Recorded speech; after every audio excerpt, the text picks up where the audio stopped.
ছাত্ৰ সংগঠনসমূহে এনেদৰে প্ৰতিবাদ মুখৰ হৈ পৰে। সদৌ অসম টাই আহোম ছাত্ৰ সন্থাই প্ৰতিবাদ সাব্যস্ত কৰে। 6 জনগোষ্ঠীক জনজাতিকৰণৰ বিষয়ক লৈ কেন্দ্ৰীয় মন্ত্ৰী অৰ্জুন মুণ্ডাই যে বিভ্ৰান্তিকৰ মন্তব্য কৰিলে তাৰ প্ৰতিবাদত এই প্ৰতিবাদ সাব্যস্ত কৰিছে। এনেদৰে প্ৰতিকৃতি দাহ কৰিছে সদৌ অসম টাই আহোম ছাত্ৰ সন্থা লখিমপুৰ জিলা সমিতিৰ উদ্যোগত আৰু সদৰ আঞ্চলিক সমিতিৰ সহযোগত দিনৰ 1 বজাত লখিমপুৰ নগৰৰ জিলা পৰিষদৰ কাৰ্যালয় সন্মুখত কেন্দ্ৰীয় মন্ত্ৰী অৰ্জুন মুণ্ডাৰ প্ৰতিকৃতি দাহ কৰি প্ৰতিবাদ সাব্যস্ত কৰে।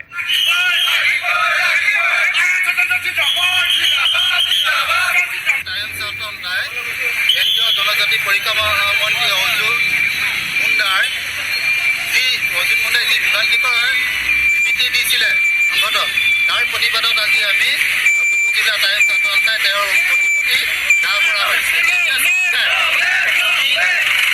আমাৰ আন্দোলনকাৰীসকলক প্ৰতিৰোধ কৰিবলৈ যি জলকীয়া গুৰি বা বনাইছে বা ছটিয়াবলৈ আমাক ছটিয়াম বুলি কৈছে, সেই বিগুটি নালাগে আমি বহুত বনকৰ বুলি খাবলৈ সাজু হৈ আছো আৰু আমাক জনজাতিকৰণ কৰিবই লাগিব আৰু জনজাতিকৰণ দিবই লাগিব।